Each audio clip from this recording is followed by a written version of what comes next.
যারা দেশের বিভিন্ন প্রান্তে আছে সাংবাদিক কেউ একজনকে আরেকজনকে বিভেদের কোটোদার নাই, ত্যাগের মহিমায় উদ্বুদ্ধ হয়ে সকলকে ঐক্যবদ্ধ হতে হবে। আমাদের পেশা এক, যেইটাই করুক, হয়তো আমাদের মধ্যে কারো মধ্যে আত্মপরিচয় এবং বিলাসিতা আছে বিত্তবহুলের কারণে। এইসব অসৎ উপায়ে যারা অর্জন করছে তারা আমাদের সাথে নাও থাকতে পারে, অভিনয়ও করতে পারে, কিন্তু যারা ইমানদার, যারা প্রাণ পূর্ণ শক্তি নিয়ে দুর্গতবাহীর কাছে, নির্যাতিতবাহীদের কাছে থাকবেন, তাদেরকে তাদের ঐক্যকে আরো এগিয়ে নিতে হবে।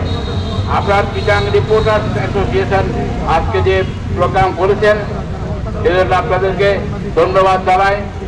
আজকে 1969 সাল থেকে আমাদেরকে আন্দোলন করতে হয়েছে আমাদের নিরাপত্তার জন্য, কিন্তু নিরাপত্তা তো আল্লাহ তারা কেউ দিল, তারপরও আমাদের সংকট।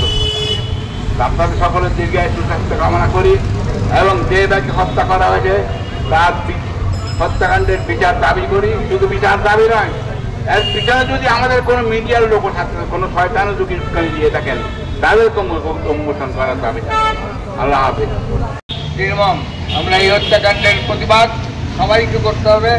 যারা আজকে দেশের নাগরিক সবাই যেন এই প্রতিবাদের মুখের সামিল হন, এই আবেদন রাখতে।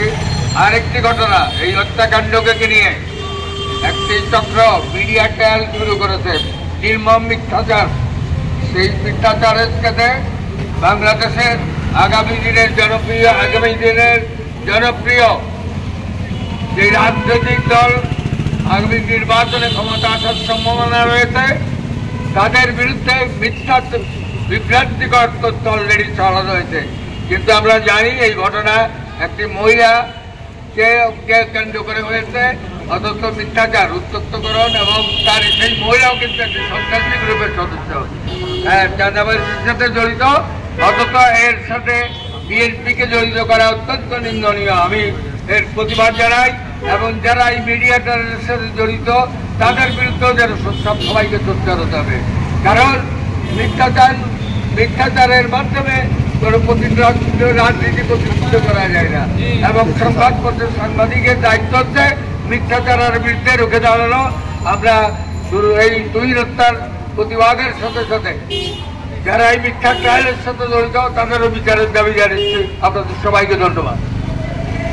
বিবেকের কারণে চলে আসছি, যদি আমি ছোট্ট একটা সংবাদকর্মী।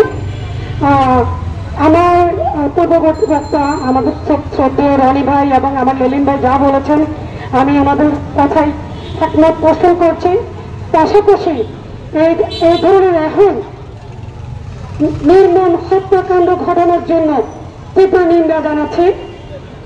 আহত তাদের দল কারণ আহত, তাহলে কিন্তু গণমাধ্যম কর্মীদের রাস্তায় এভাবে নির্মম হত্যার শিকার হতে হতো না। আমরা কোনো দলের নয়, আমরা দলদাস না, কিন্তু এতদিন স্বৈরাচার সরকারের আমলে বলেছেন স্বৈরাচার সরকারের কারণে অনেক কিছু হতে পারে, কিন্তু এখন তো 1 বছর হয়েছে, স্বৈরাচার সরকার তো এখন নেই। তাহলে এখন কেন এসে এমন হত্যাকাণ্ডের শিকার হতে হচ্ছে? আমার ভাই যাকে কুপিয়ে বুক থেকে কলিজা বের করে ফেলতে হয়েছে, সে তাদেরকে এখনো কেন আটক করা যাচ্ছে না? তাদেরকে দলের ট্যাগলে গিয়ে রক্ষা করতে যাচ্ছে কারা? তারা কোনো অপরাধী কখনো কোনো দলের হতে পারে না। অপরাধীকে শুধু অপরাধের চোখে দেখতে হবে, দ্রুত জায়গায় তাকে আটক করে বিচারের আওতায় আনা হয়, সেটি দাবি জানাবো। আর হচ্ছে কদিন আগেও চট্টগ্রামে একটি ঘটনা হয়েছে আমাদের কয়েকজন সহকর্মীর সাথে, জামাত এবং বিএনপি দুই দলের মধ্যে সংঘর্ষ হচ্ছে, ওখানে সাংবাদিকদেরকেও টার্গেট করা হচ্ছে। সাংবাদিক তো কোনো দলের নয়, একজন জামাত কর্মী বলছে যে এই বিএনপি সাংবাদিক, বিএনপি বলছে জামাতের সাংবাদিক। আমরা তো কারো দলের নয়, আমরা গণমাধ্যম কর্মী, গণমানুষের কর্মী, আমরা মানুষের কথা বলতে এসেছি, আমরা দলের হয়ে দালালি করতে এসেছি। যারা দালালি করছেন তাদের জন্য আজকে রাস্তায় এসে আমাদের কথা শুনতে হচ্ছে। তাই সিনিয়র নেতা কর্মীদেরকে বলবো, আমরা দালালি ছাড়েন, না হয় সাংবাদিকতা ছাড়েন, যেখানে একটা পেশায় আসেন ওখানে বসে দালালি করবেন, মাঠে আমরা মার খাবো আপনাদের কারণে, আপনাদের কারণে আমরা কথা শুনবো। আর চট্টগ্রামে এতগুলো সংগঠন থাকা সত্ত্বেও তারা আজকে কেউ মাঠে এসে দাঁড়াতে পারেনি কেন? তাদের যে আরো অন্য সংগঠনগুলো রয়েছে তাদের তালদম মারা শুকানো জানানো হয়, তাদের